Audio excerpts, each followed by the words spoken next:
Okay, guys, we are on the second book in the Twilight series. We are on New Moon. That's what it looks like. Now, first thing, if you are not wanting a book that's a little bit longer, the series might not be for you. These books are a little bit longer, but I'm just telling you, the moment you get into them, it's like you can't put it down.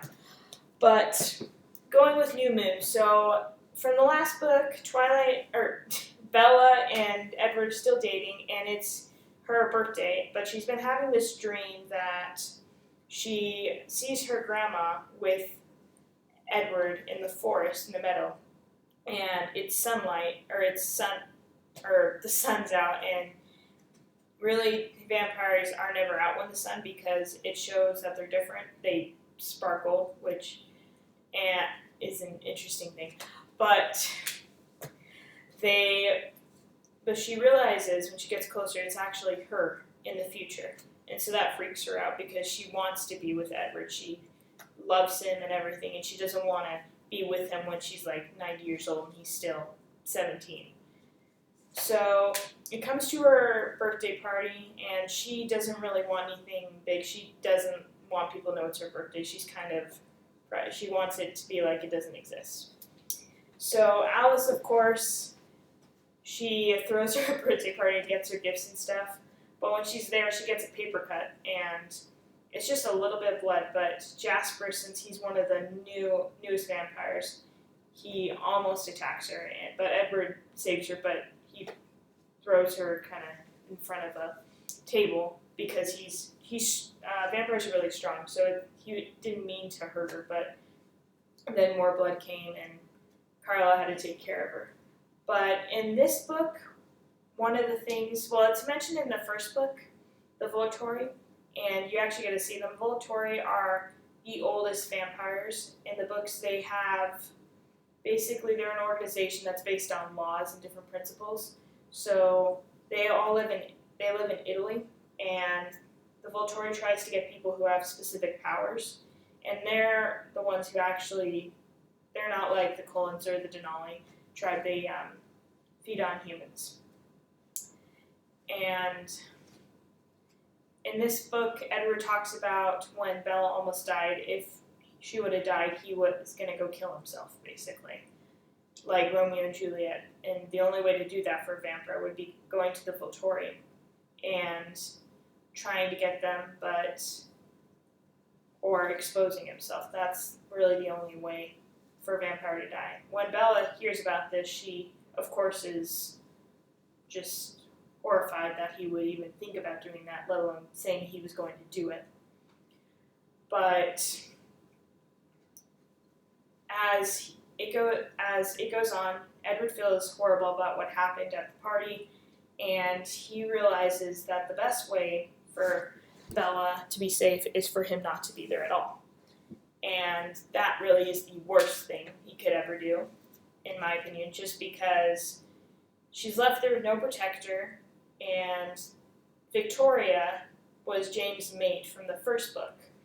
And when she found out James was dead, she only wanted revenge, so of course she's going to come after Bella or Laurent, and that's what happens actually. Laurent comes after Bella, but in this book, and she's saved by the werewolves.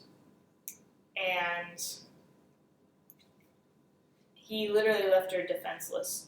But so in order to do that, he has to pretty much break her heart and tell her that she's not good enough for him, that he doesn't want her in her life anymore. And so when she does that, it's like she can't live without him. She just goes through these months of total depression, like not wanting anything, not really, like she has no will to live in a way. But her dad wants her to like hang out with friends, and he's like about ready to go send her back to her mom because he just can't take it because she screams at night and has nightmares. It's just terrible. But she starts hanging out with Jacob Black in this one, and so you see a lot of him. And that's where that sort of Team Jacob starts to happen. So when they're there, she brings these cars because she knows he's a mechanic and he likes to fix cars. And so they work on the cars together and they actually bond and they become really best friends through that time. But Jacob wants something more,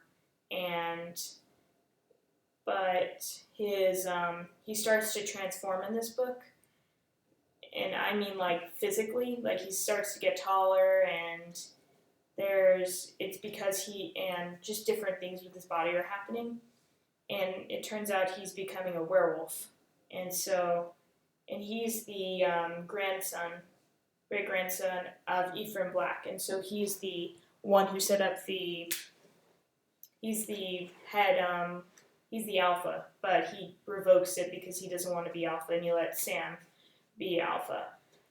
But and he starts ignoring Bella, and Bella, of course, since she doesn't have Jacob, she's now going back into that depression. And she goes over there, and that's when she sees him transform into a wolf, and she realizes who saved her that day. And she goes, and then during the book, there's cliff diving, and so she dives down into the water, but it's a high thing. And Alice, she can see the future. She sees Bella doing this, and so she thought, like, she just killed herself. And so she goes over there and tells her. She was freaking out. She saw her, and she was confused of why she would do that. And Jacob's over there, and of course Alice and Jacob don't get along because of course they're vampire and werewolf. But she gets a call, and there was someone who died recently, and so it was Edward who was calling, but Jacob answered the phone. He said, where is Charlie? And he said he's at a funeral. And so Edward thought it was for Bella. And then Alice sees visions that he's trying to kill himself because he thinks that she died and she killed herself. And so they rush over to Italy to go find the Volturi, and they, of course, at first they won't kill him because he has gifts. Edward can read people's thoughts. I did not say that in the first book, but that's a huge point I should have said. Except for Bella's. Bella's a shield, so he can't read her thoughts, which actually, being a shield is very powerful in the vampire world. And so instead, Edward tries to expose himself, and since it's the celebration of vampires, a lot of people are dressed in red robes, and there will be a lot of witnesses. But Bella runs, and she stops him before he does that. And so she saves the day, which is a very good change of pace, because usually it's Edward who has to save her, but this time she saves him. And they're about to leave, but then they get stopped by the Volturi, and Arrow wants to see her and Edward, and that Edward, of course, is nervous about this. And they're going to kill her, but Alice shows that she will become a vampire one day. And so they're let go and everything. And then they return home to Forks, and Bella's grounded, and Jacob's sad and with everything right now, but that's where the Team Jacob comes, and this is New Moon. There's more stuff I could have said. I left out some other stuff, but that's a main summary of it. I hope you enjoyed.